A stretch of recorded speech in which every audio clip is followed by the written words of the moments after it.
आपने अभी जस्ट पहले आपने F equal to G capital M small m divided by r square ये आपने फाइंड किया। उसके जस्ट कुछ देर बाद आपने केपलर की लॉज पढ़ी। जब आपने केपलर के लॉज पढ़े तो इसमें आपने देखा था कि पहला था लॉ ऑफ ऑर्बिट्स। ठीक, आपने लॉ ऑफ ऑर्बिट में देखा कि मतलब जितने भी प्लैनेट्स हैं वो सब क्या करते हैं, इलिप्टिकल ऑर्बिट में मोशन करते हैं। सेकंड आपने अभी देखा law of areal velocity, laws of या law of areal velocity, law of areal velocity. इसका मतलब आपने देखा कि जब सर को सेंट्रलाइज किया गया और आपने देखा कि यहाँ जो एरिया थी मतलब ए से बी तक जाने में जो एरिया थी और सी तक जो जाने में कवर करने में जो एरिया है, ये दोनों एरिया क्या है, इक्वल। थर्ड भी आपने पढ़ा law of periods, law of, अब इसको देख लीजिए पहले आप, इसको हम कहते हैं लॉ ऑफ ऑर्बिट मतलब कक्षीय नियम, कक्षीय नियम। आपने देखा क्षेत्रफलीय नियम।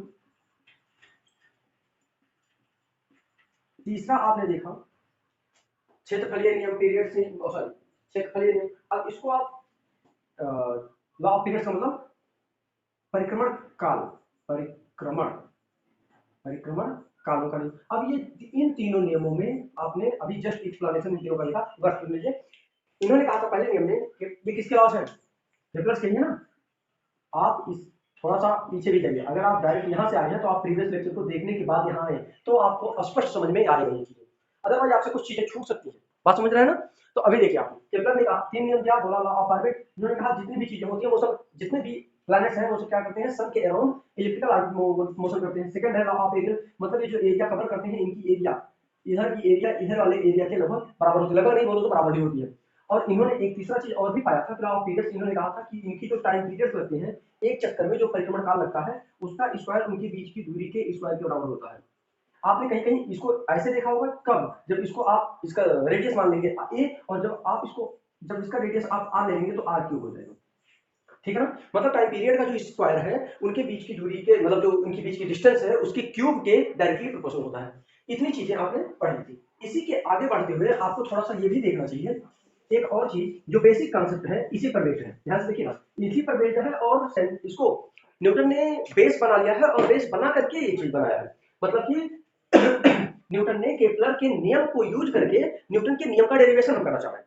आपको यहां तक पहुंचाने का मतलब टारगेट मेरा ये था कि हम क्या बनाते हैं, न्यूटन के नियम को बनाने का प्रयास कर रहे हैं। मतलब आपने अभी जस्ट देखा था F equal to G capital M small m by r square. ये क्या बताता है, इन्होंने क्या कहा था कि जो बल काम करता है, जो आकर्षण बल काम करता है वो क्या होता है, मास ऑफ बॉडी के डायरेक्टली प्रोपोर्शनल होता है। सेकंड आपने देखा था उसके बीच की दूरी के इनवर्सली प्रोपोर्शनल होता है। तीसरी बात आपने ये भी देखा था कि ये सारे के सारे ऑब्जेक्ट्स टुवर्ड्स सेंटर फोर्स लगाते हैं, है ना। तो इसी चीजों पर डिस्कशन किया था और इसी पर हम आगे भी करने वाले हैं। मतलब केपलर के नियम से हम क्या करेंगे, न्यूटन के नियम को फाइंड आउट करेंगे, मतलब है ना, केपलर के नियम से न्यूटन के नियम को हम व्युत्पन्न करेंगे, क्या फाइंड आउट। ठीक है, आइए देखिए इसको कैसे हम करेंगे, इस पर डिस्कशन करते हैं। अच्छा एक बार सोचिए, आपने अभी जस्ट कहा कि जितनी भी बॉडीज हैं वो सब क्या करती हैं, टुवर्ड्स सेंटर वर्क करती हैं। सारे के सारे बॉडीज पर जो फोर्सेस वर्क करते हैं वो टुवर्ड्स सेंटर करते हैं। अगर ये सारे के सारे टुवर्ड्स सेंटर वर्क करते हैं, एक बार सोचिएगा, तो क्या वो ऐसे ही वर्क करते हैं, क्या इस पर कोई एक्सटर्नल फोर्स नहीं लगता। जी हाँ, जब तक काम नहीं करेगा तब तक कोई भी बॉडी किसी भी तरफ सेंट्रलाइज नहीं होगी। और जब कोई फोर्स इनसाइड वर्क करता है तो उसको हम कहते हैं अभिकेंद्र बल। क्या कहते हैं, अभिकेंद्र बल। और जब कोई फोर्स बाहर की ओर काम करता है तो उसको अपकेंद्र बल बोलते हैं। आप जानते हैं, आपने हमें लगता है कि स्ट्रेट लाइन मोशन वगैरह में या सर्कुलर मोशन जब आपने पढ़ा था आपने उसमें इसका ब्रीफ एक्सप्लेनेशन पढ़ा था, हम यहाँ बहुत ज्यादा नहीं जाएंगे। इसको बोलते हैं सेंट्रीपिटल फोर्स। क्या बोलते हैं, सेंट्रीपिटल, और इसको सेंट्रीफ्यूगल बोलते हैं। अब ये सेंट्रीपिटल फोर्स का यहाँ हम यूज करेंगे और आपको दिखाएंगे। तो centripetal force F equal to, आपने पीछे जाकर देखिए, F equal to mv square by r. ये क्या है, mv square by r. m क्या है, mass of the object, and v क्या है, वेलोसिटी, एंड r क्या है, radius of the path, radius of the elliptical orbit. ठीक है ना। अब अगर ये mv स्क्वायर है, एक बार सोचिए, एक बार आपको मैं करके दिखाऊं, आप थोड़ा फिगर को देखिएगा।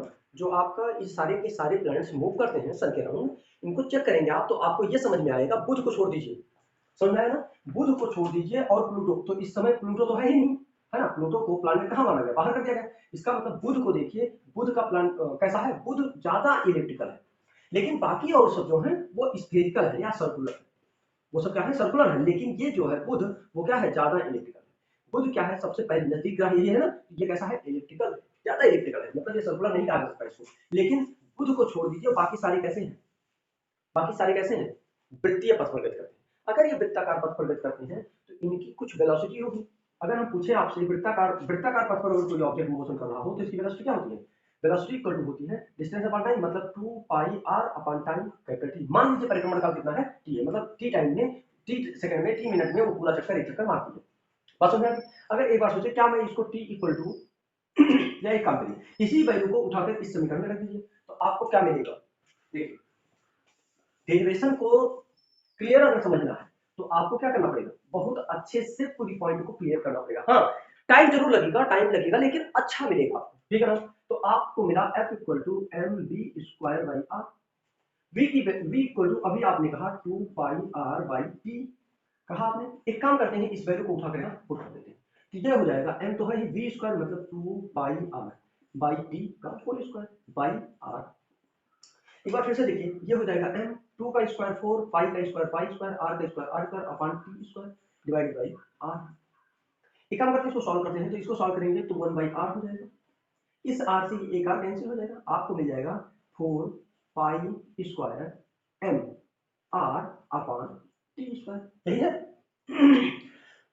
अच्छा एक बार बताइए टी स्क्वायर थोड़ी देर पहले आपने देखा था law of periods, law of periods में आपको मिल गया था T square directly proportional to a cube, या इसी को हमने कहा था आप लिख सकते हैं T square directly proportional to r cube, क्योंकि ये उस प्लैनेट उस ऑर्बिट का क्या है रेडियस है। अगर ये आर क्यूब है तो टी स्क्वायर अगर मैं आपको बोलूं टी स्क्वायर तो एक कांस्टेंट आ जाएगा अपन आर क्यूब लिख सकते हैं या नहीं। क्या मैं इस टी स्क्वायर से इसको रिप्लेस कर सकता हूँ, कर देता हूँ तो आपको मिल जाएगा 4 pi square m r upon ये क्या मिल जाएगा के आर क्यूब। आपने देखा आर क्यूब से एक आर कैंसिल हो जाएगा तो बचेगा आर स्क्वायर। वही इसको आप लिख सकते हैं 4 पाई स्क्वायर एम अपॉन के आर स्क्वायर, सही है ना। थोड़ा सा आप देखिए क्या आप इसको ये भी लिख सकते हैं, क्या लिख सकते हैं, क्या आप इसको ये एफ इक्वल है, क्या आप लिख सकते हैं एफ इक्वल इक्वल इसको ये ब्रैकेट में लिख देते हैं 4 पाई स्क्वायर के और बाहर लिख देते हैं एम अपॉन आर स्क्वायर। एक बार सोचिए क्या ये कांस्टेंट हो सकता है, हाँ तो हम एक काम करते हैं इसको प्रोपोर्शनल का साइन लगा देते हैं और लिख सकते हैं आर स्क्वायर। बोले ठीक है हाँ तक? अरे भाई प्रोपोर्शनलिटी जब प्रोपोर्शनल का साइन हटेगा तो कोई कांस्टेंट आएगा, वही ये कांस्टेंट है क्योंकि 4 की वैल्यू फिक्स है, पाई स्क्वायर भी कांस्टेंट है, के भी एक कांस्टेंट अभी आपने लिया ही था ऊपर से। तो क्या आपको यहां से नहीं मिल गया कि जो काम करने वाला जो फोर्स है, जो काम करने वाला फोर्स है वो किसकी मास की डायरेक्टली प्रोपोर्शनल है। क्या जो फोर्स है वो उनके बीच की डिस्टेंस के इनवर्सली प्रोपोर्शनल है, स्क्वायर के इनवर्सली प्रोपोर्शनल है। यही तो न्यूटन ने भी कहा था, यही तो न्यूटन ने भी प्रूव किया था। इसका मतलब इस प्रोपोर्शनल के साइन को हटा करके हम इसको लिख सकते हैं, मतलब यही क्या है, यही आपका न्यूटन के रूल को फॉलो कर रहा है, मतलब कि 4 पाई स्क्वायर के एम बाई आर स्क्वायर यही आपको प्रूफ करके दे रहा है कि F equal to G m upon r square या कैपिटल एम स्मॉल। यहाँ दो बॉडीज हैं, वहां भी दो ही बॉडीज होंगी क्योंकि आपने देखा था कि 1686 में न्यूटन ने इस चीज को प्रूफ कर दिया था क्या, कि इस यूनिवर्स की जितनी भी ऑब्जेक्ट्स हैं वो सब क्या करती हैं एक दूसरे से अट्रैक्ट करती हैं, मतलब दो बॉडीज हैं तो वो दोनों एक दूसरे को अट्रैक्ट करती ही करती हैं। बात समझ आ गई?